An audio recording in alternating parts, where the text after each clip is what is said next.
We at the World Wrestling Federation express deepest sympathies to the family of Owen Hart. This was a tragic, just a horrible accident. Today on the Wrestling Roundtable, the 10th anniversary of Owen Hart's death and the best and worst technical wrestlers.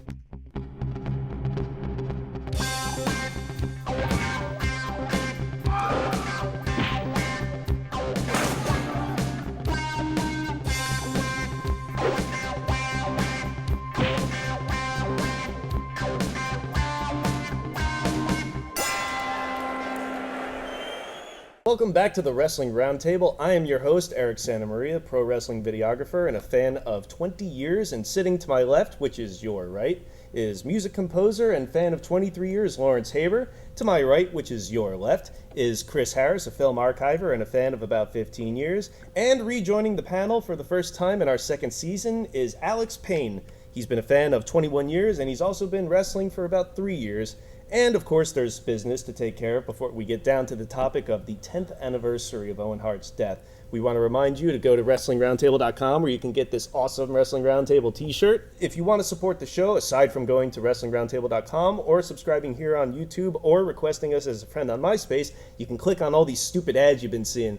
Hey, I think they're annoying too, but they do put some money back in our pocket, so if you want to support the show, you can do that. Just click and hit X. We also want to remind you that we have the Q&A coming up soon. The third submission round will be coming up. If you want to send us a question, you can do so here on YouTube, on our MySpace, on our website, or wherever you choose to get in touch with us. Just remember to include your first name and location to be considered.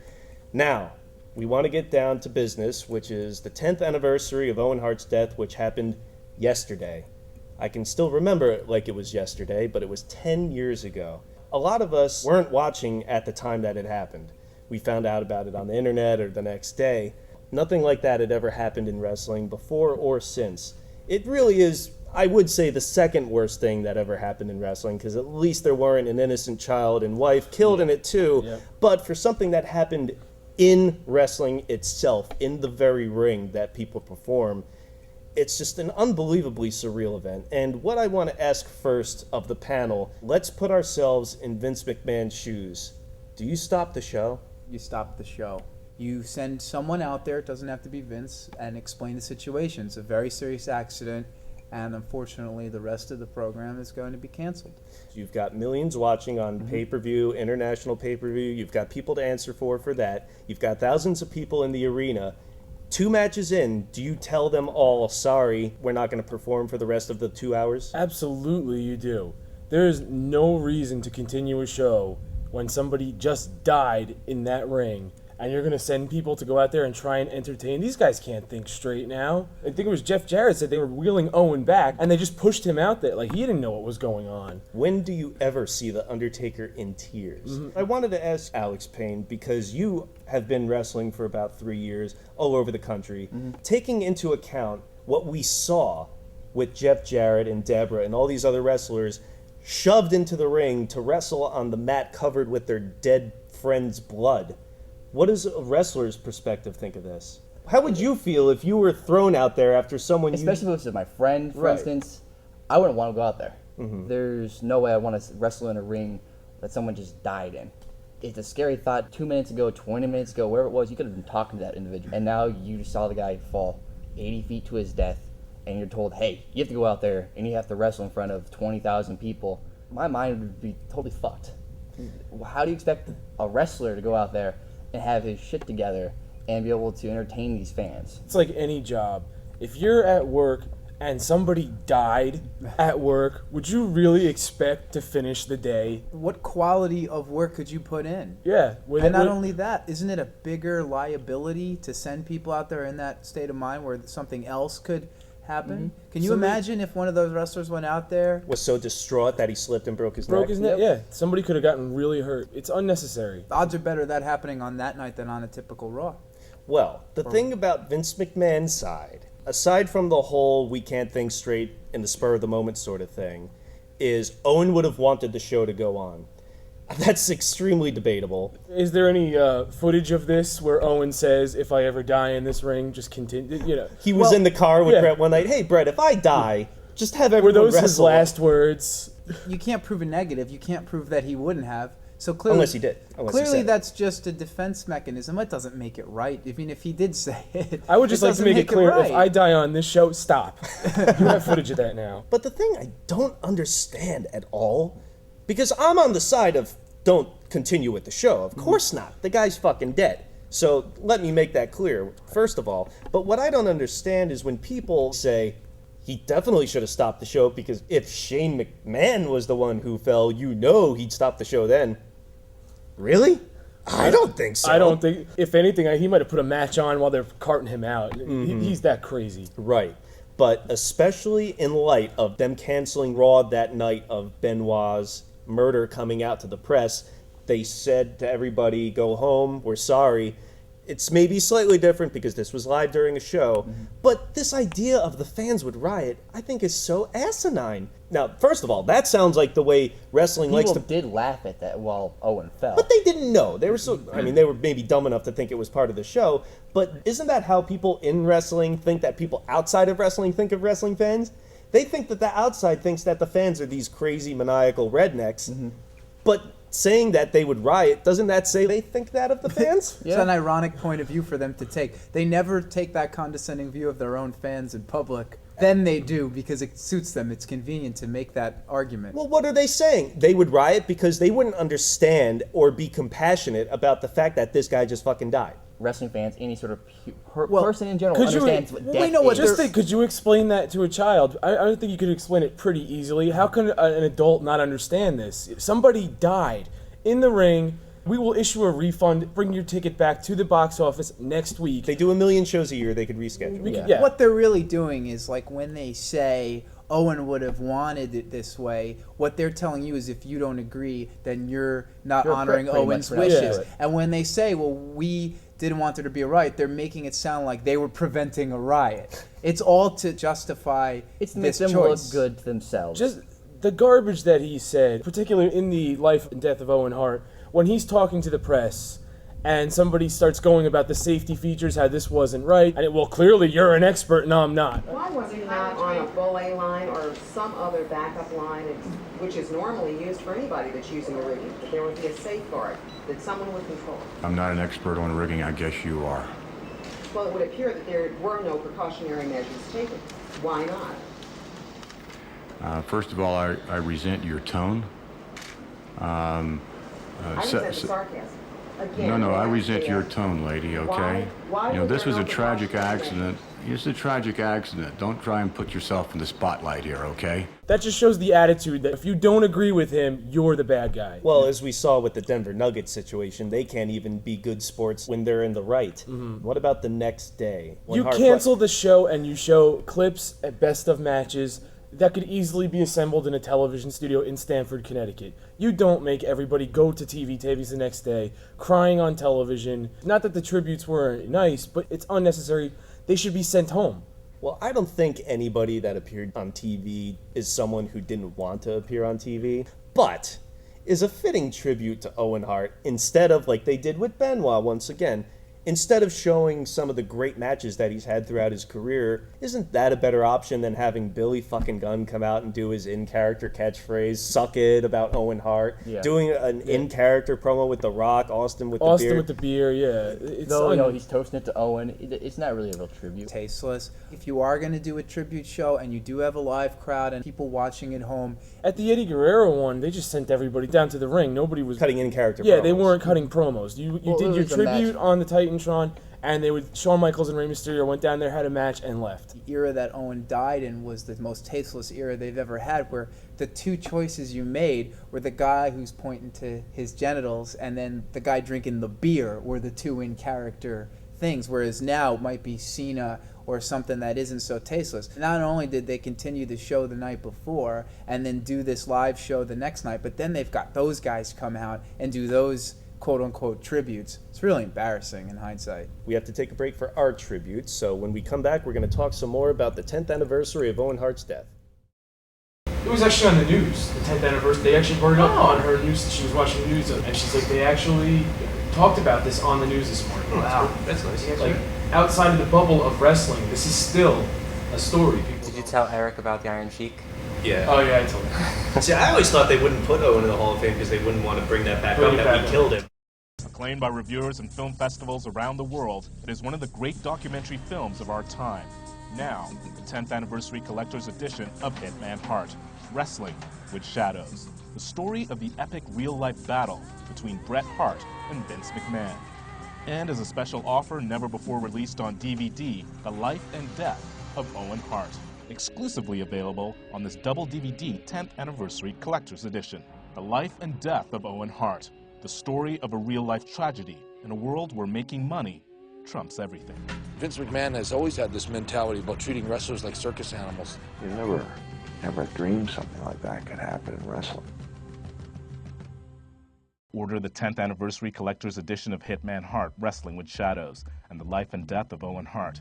And you will also receive 2 added features. A new interview with Bret Hart, looking back 10 years later, and an interview with the film's director, Paul J. Order this double DVD set now for only $24.95.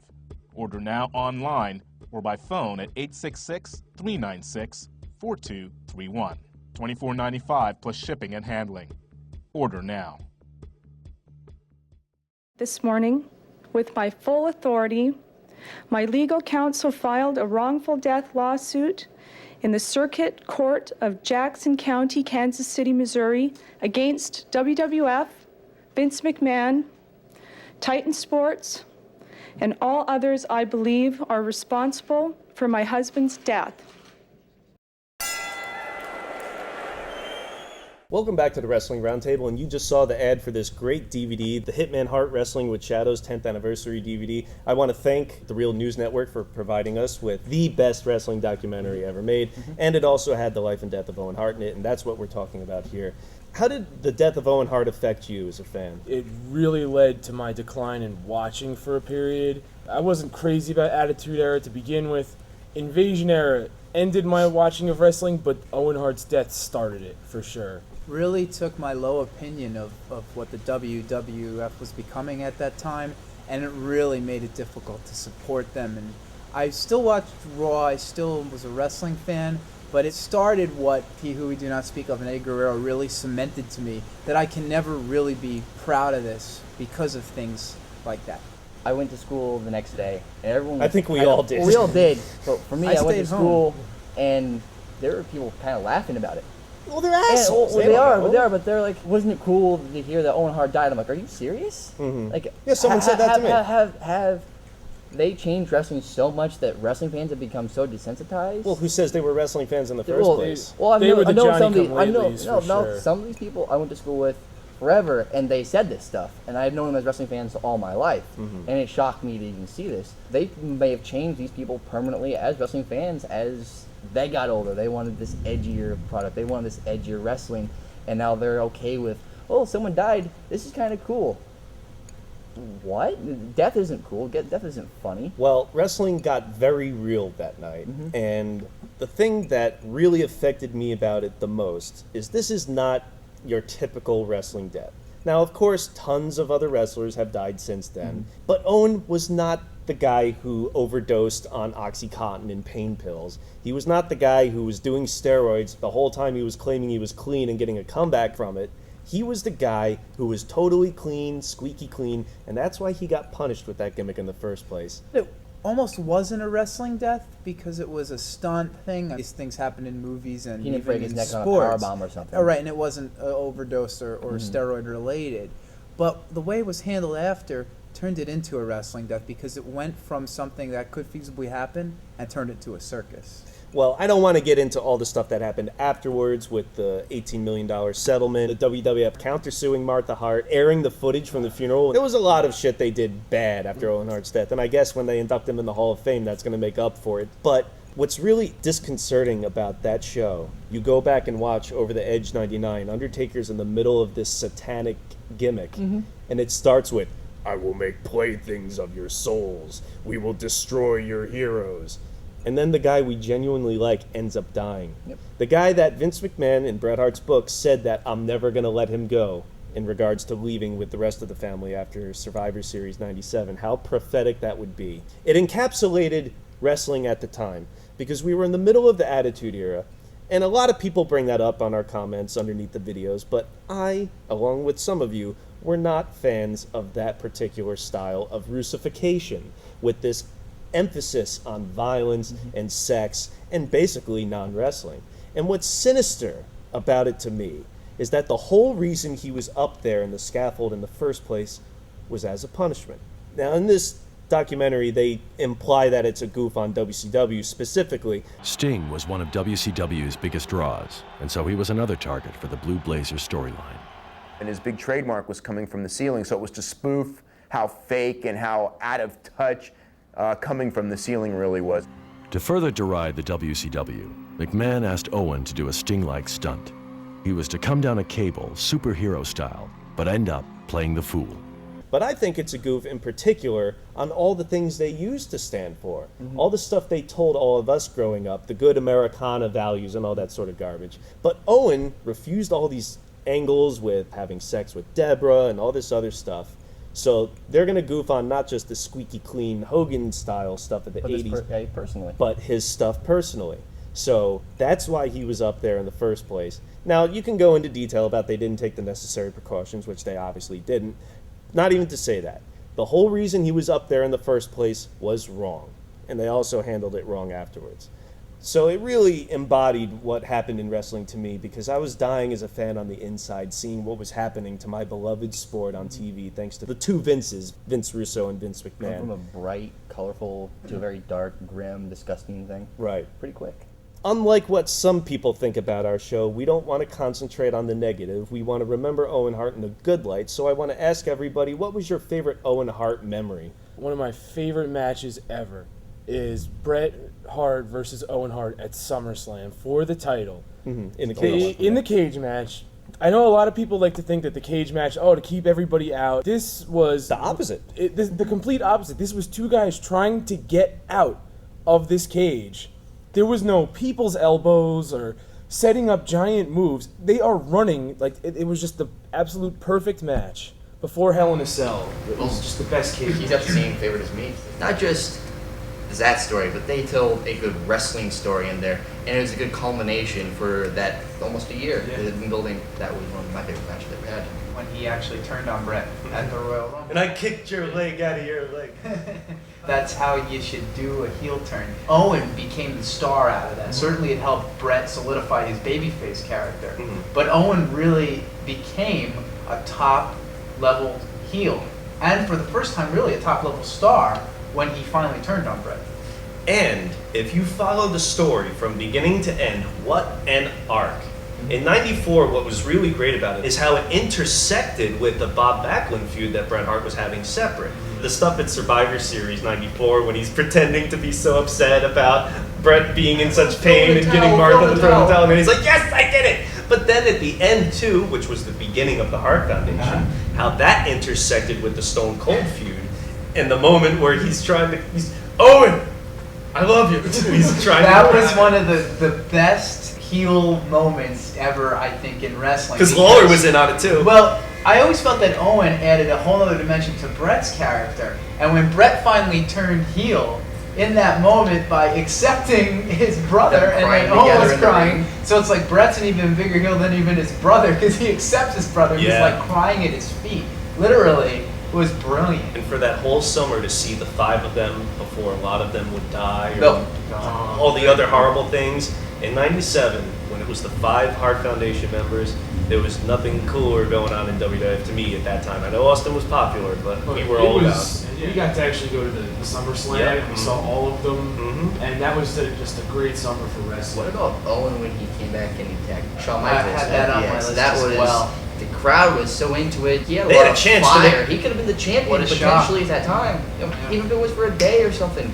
It would have been great revenge for the Harts. And they never really had, if they did choose to push Owen as the second babyface next to Austin, you could have had that moment where Austin and Owen are finally fighting off the same bad guys, and then they finally have their face-to-face moment, and you could really put Owen over if he gets Austin's rub. Well, I try to not remember the last couple of years of Owen Hart's career being nicknamed a piece of shit. My favorite Owen Hart moment, though, would probably be the match at WrestleMania 10 with Bret Hart.